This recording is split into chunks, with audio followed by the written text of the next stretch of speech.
Gave my old car to my Sil after her divorce so she could get to work, but my Mil called screaming that I should have bought her a brand new car instead. Then Sil told me she wanted to sell the car to save money for a new one. A few months ago, my Sil got divorced. Her ex kicked her out after she kept insisting that they should try having an open marriage. For a little background, Sil is a mom to 2 kids, who are actually twins. She ended up getting pregnant at a really young age, and because of that, she felt like she had no other option but to marry her husband at the time. Over the years, she's mentioned to me several times that she feels like she missed out on the kind of carefree, fun life that most people have in their early 20s.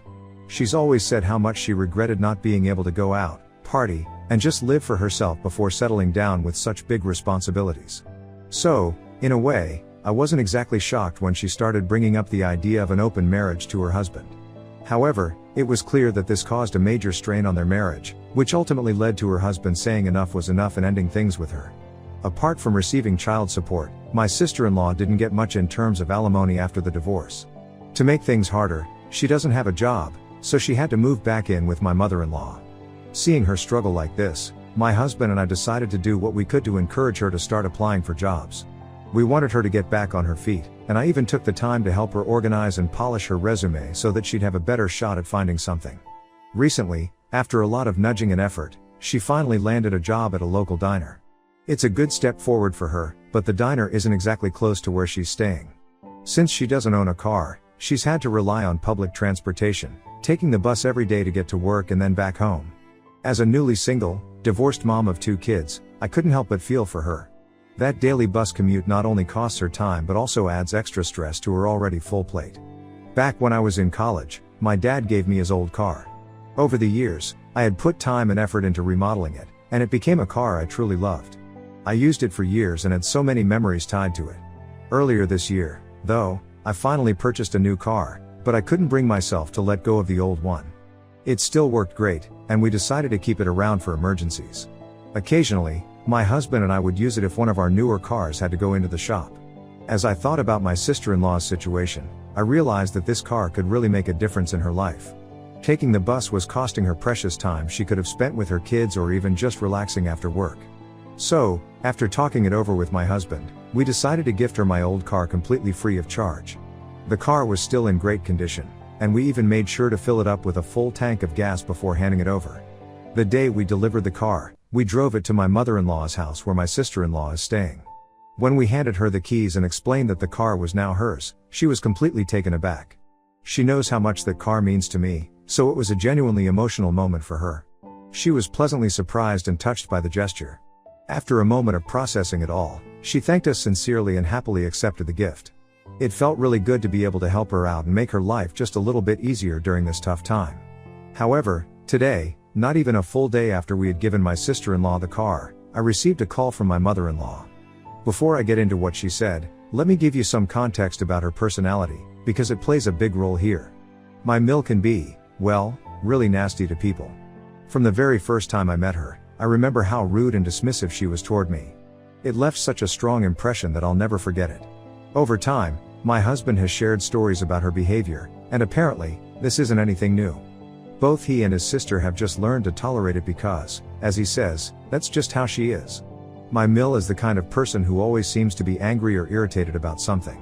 She has no problem yelling at anyone and everyone, whether they're family, strangers, or even workers just doing their jobs. For example, if we take her to a restaurant, she will nitpick over the smallest things just to have a reason to yell at the server. If we take her to a park, she'll get annoyed at children playing there and end up yelling at their parents for not controlling them properly. She's even been known to make a scene over things like background noise or weather, as if the world is supposed to bend to her preferences. Another thing about her is that she seems to lack any self-awareness about how her actions affect others. She'll listen to videos or music on her phone at full volume, even in public or when others are trying to relax. If we ever politely ask her to use earphones, she immediately gets defensive and starts screaming at us, as though we're the ones being unreasonable. And it doesn't stop there. She can be shockingly ignorant and inappropriate, often making the most random, offensive comments to people of color or those she perceives as different. What's worse is that she acts like these remarks are harmless, brushing them off as if they're no big deal, even when it's clear she's embarrassed everyone around her. Her behavior is a constant source of stress for my husband and me, but we've mostly learned to pick our battles when it comes to dealing with her. Because of all this history with my mother-in-law, I try to avoid her as much as possible. However, to be honest, the feeling is mutual. She doesn't like me much either. In her eyes, I am the complete opposite of what she values or stands for.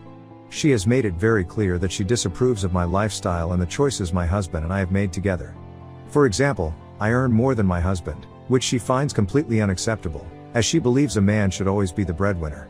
On top of that, we have a cook and a maid who take care of all our household chores. I don't lift a finger when it comes to cleaning or cooking, and my husband never complains about it. In fact, he's completely on board with the way we've structured our lives. But to her, this setup is unfathomable. What really drives her crazy, though, is the fact that we've decided not to have children.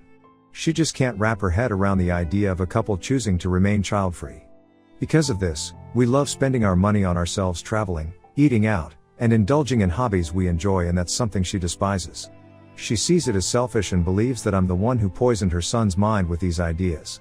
She's convinced that before I came into the picture, my husband wanted a more traditional life, complete with kids and a wife who handles everything at home. In the beginning of our relationship, she would constantly push me to get pregnant. She'd go on and on about how a woman's life is meaningless without children, how I'd regret it if I didn't have them, and how it was my duty to give her grandchildren. When I stood my ground and made it clear that I wasn't going to change my mind, she got even nastier. Instead of accepting our decision, she went around telling everyone in the family that I was infertile and that her poor son, as she referred to my husband, was suffering because of me. She made it sound like I was incapable of having children and that the decision to remain child-free wasn't mutual but entirely my fault. This led to a massive argument. Thankfully, my husband stood up for me and made it very clear to everyone that it was our decision not to have kids. He let his mom know in no uncertain terms that he was just as committed to living a child-free life as I was. He was also furious with her for trying to smear my reputation and put all the blame on me. While I was grateful for his support, the situation left a sour taste in my mouth. Even after everything blew up, my Mill never apologized for what she did. Not once did she admit she was wrong or even try to make amends. Since then, she's pretty much ignored me, which honestly suits me just fine because I do the same to her. At this point, we both keep our distance, and I'm okay with that. So, coming to the call I got from my Mill today, let me tell you, I was already surprised to see her name pop up. Normally, she calls my husband if she has anything to say, especially since she and I aren't exactly close. But I decided to pick up, thinking maybe it was something important. The moment I said hello, though, she launched into a full-blown rant. She was yelling at me, accusing me of having the audacity to gift her daughter a beaten-up car. According to her, the fact that I even offered such a car was an insult. She kept saying that her daughter wasn't some poor damsel in distress and I had no right to demean her by giving her what she referred to as a rundown vehicle. I tried to keep calm and gently explained to her that while the car was old, it was still in excellent working condition. My husband and I both drove it regularly whenever we needed an extra car, so it wasn't like it was falling apart or unreliable. We genuinely wanted to help my sister-in-law by making her daily commute easier, which was why we decided to gift her the car. But my Mill wasn't having any of it. She cut me off and started screaming again, saying that if we really wanted to help, then we should have given her a brand new car because, according to her, my daughter deserves the best. Her tone and entitlement completely caught me off guard. At that point, I firmly but politely reminded her that my sister-in-law could save up and buy her own car eventually. Helping her out didn't mean it was our responsibility to hand her something brand new. This car was a practical solution to her current situation, and that was the intention behind the gift. Mill, of course, wasn't satisfied with my response. And she argued that we were being cheap and that the money we'd saved up by not raising kids could be put to better use by taking care of her daughter, who, in her words, was now suffering so much. Hearing her say that made me roll my eyes so hard I was surprised she couldn't hear it through the phone. Let's not forget that my sister-in-law isn't exactly an innocent victim in her situation. She's the one who ended her marriage by demanding an open relationship from her good, loyal husband. And now, when my husband and I were going out of our way to help her, my Mill had the nerve to turn our generosity into a complaint and act like we owed her daughter something more extravagant. It was frustrating, to say the least. My Mill's sense of entitlement never fails to amaze me.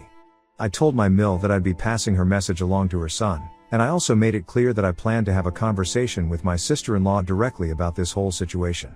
I wanted to hear from Sil herself if this was really how she felt. After all, when we gave her the car yesterday, she genuinely seemed grateful. She even looked pleasantly surprised by the gesture. But now, with my Mill's outburst, I felt like I needed to double-check. I wanted to know if my sister-in-law shared these thoughts about the car being some sort of insult, or if this was just my Mill being dramatic as usual. My Mill then indignantly ended the call, practically slamming the phone down on her end. Her attitude has left me feeling irritated. The whole situation is frustrating because what was supposed to be a kind, helpful gesture has now been twisted into something negative, and I don't appreciate the ungratefulness. So Reddit Ida for giving away my old car to Stu in her time of need? Update 1. Alright, so after reading all your comments and really thinking it over, I decided to take a step back and handle this situation carefully. The first thing I knew I needed to do was wait until my husband and I could talk about it. I didn't want to jump to conclusions or act rashly, especially since this whole ordeal had left me feeling frustrated and confused. When my husband and I both got home from work, I sat him down and explained everything that had happened.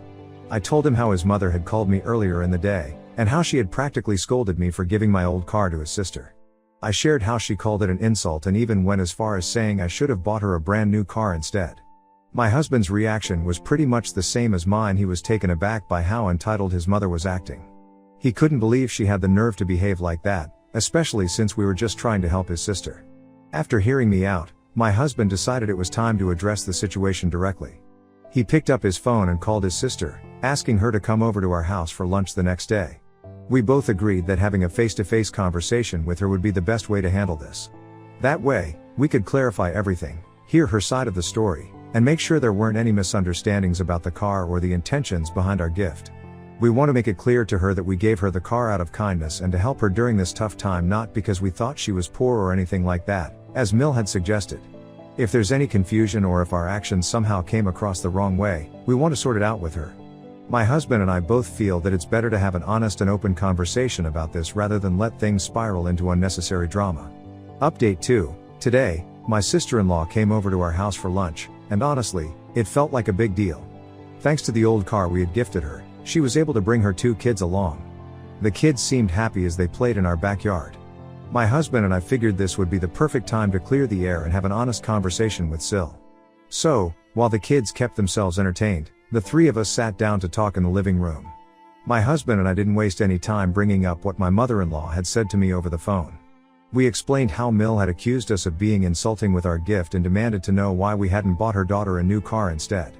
Then, we asked Sil directly if she felt the same way. We wanted to know if she also saw the car as some kind of insult. Her response completely blindsided us. She admitted that she agreed with her mother. While she said she understood that the gift was given with good intentions, she still felt hurt and said we lacked the decency to get her a brand new car, especially since, in her opinion, we could easily afford it. Hearing her say that made both my husband and me feel stunned. After all, we thought we had done something kind and helpful for her, but here she was, essentially confirming Mill's entitled attitude. My husband, who was clearly as upset as I was, asked his sister why she didn't simply refuse the car if she didn't like it. Her response left us even more frustrated. She said that she wanted to refuse it, but because she didn't have any other choice at the moment, she had to keep her mouth shut and take it. It was like she was admitting that she was using the car out of necessity, but she still wanted to make it clear that she felt it wasn't good enough. At that moment, it became painfully obvious just how ungrateful she was being. We had gone out of our way to help her during a difficult time, and instead of appreciating the effort and thought we put into this, she was focused on what we didn't do. It was hurtful, to say the least, and it made us question whether helping her had been worth all this drama. This whole situation was really starting to get under my skin. The way my sister-in-law was acting, it was as if she didn't appreciate what we'd done for her at all. She was treating my beloved old car, the one that was the only remaining memory I had of my dad, as though it was somehow beneath her. It felt like she wasn't seeing it as a thoughtful, practical gift, but as something she was entitled to simply because it came from us. I had given it to her in good faith, hoping to make her life easier, but now it felt like she was spitting on that gesture. If this was how she truly felt, then why in the world should I continue to try and help her? Also, why were Sil and Mill so fixated on our money? Did they really believe we had endless amounts of cash to throw around? Both my husband and I work incredibly hard for everything we have. Every penny we earn comes from the countless hours we pour into our jobs. Yet somehow, because they're family, they seem to think they're entitled to the fruits of our labor. So, I was done at how ungrateful she was being. I told her straight up that she was right. We shouldn't have given her my old car. If she thought it was beneath her, then she should leave the keys behind after lunch because I no longer felt comfortable giving it to her. Her face was full of surprise, and she immediately tried to argue that I was insulting her more by taking the car back. She didn't understand why I would want to take away her gift when it was given to help her. But I stood my ground and told her that beggars can't be choosers. She wasn't in a position to complain about something that was meant to be a kind gesture. I told her that if she couldn't learn to be grateful for the help she was receiving, especially during this tough time, then she had no right to complain. Sil then actually tried to argue that I didn't even need the car and suggested I should sell it and give her the money so she could start saving for a new one. I couldn't believe what I was hearing. She was essentially asking me to sell something that has sentimental value to me and give her the proceeds. As if that was a reasonable thing to ask.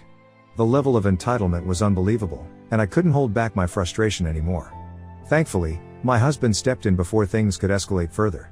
He told her point blank that her request was ridiculous and that she had crossed a line. He reminded her that while we'd been trying to help and be polite up until now, we wouldn't be offering any more help moving forward.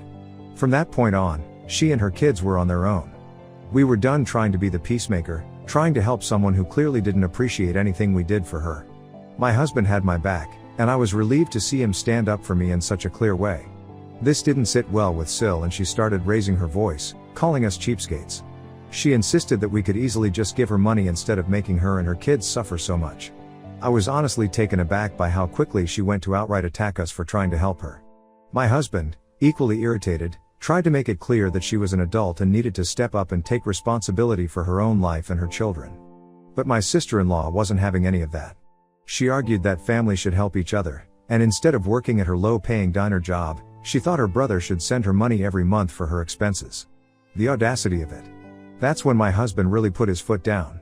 He told her that he wasn't going to just give her money every month so she could sit at home and do nothing. He explained that if she wanted to improve her situation and go for higher education or training to get a better job, he would be more than happy to help. But he wasn't going to just give her handouts for no reason. Honestly, I was starting to feel like I was seeing a completely different side of my Sil. Maybe it had always been there, but now, it was just so obvious. Before, I could understand how maybe she relied on her ex-husband for everything, so she hadn't really cared about how much money we had. But now that she was divorced, it seemed like she was suddenly very interested in what we could give her.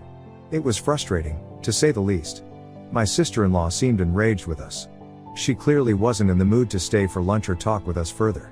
She quickly gathered her kids, muttered a few words, and left. She did leave behind my car key, which was all I cared about at that point. Later that day, I got a long text from her, and reading it only made my blood boil even more. She went on and on about how self-centered we were being and how a few $100s every month would help her and her kids out so much. She was almost pleading in her message, complaining that her brother had so much and that, as his sister, she had nothing. The whole tone of her message just made it seem like she thought we owed her something, like her situation was our responsibility. It was infuriating to read. I couldn't believe how entitled she sounded, how she completely disregarded the fact that we weren't obligated to give her anything at all. And the fact that she had the nerve to say we had so much money, when it was clear that we worked incredibly hard for what we had, made it all feel worse. At that point, I was just done with the whole situation and ignored her texts. Update 3, it's been a while. Honestly, we're still not sure if we're ready to completely cut off my sister-in-law and mother-in-law yet. The whole situation is really weighing on us. We do feel some empathy for my sister-in-law, especially because, while she's been ungrateful and a bit entitled, she's not as bad as my mother-in-law. Still, there's a nagging feeling in the back of both our minds that if we start helping her now, she might just expect more and more from us. And that's something we're both worried about. It's true that we could easily send her a few $100s every month, but honestly, there's no guarantee she would use that money wisely. Would she spend it on what really matters, like her kids' needs or improving her situation? Or would she just waste it and keep coming back for more? We don't want to enable her to keep depending on us when she could be making a real effort to stand on her own. As for her children, of course, we love them and care for them. We've always given them expensive gifts for Christmas and birthdays, and if they ever need money for college or something important in the future, we'll absolutely be there to help. But for now, our focus is on making sure their mother learns how to be more self-sufficient. The reality is, my sister-in-law already has it pretty good. She's living rent-free, which is more than most people could ask for.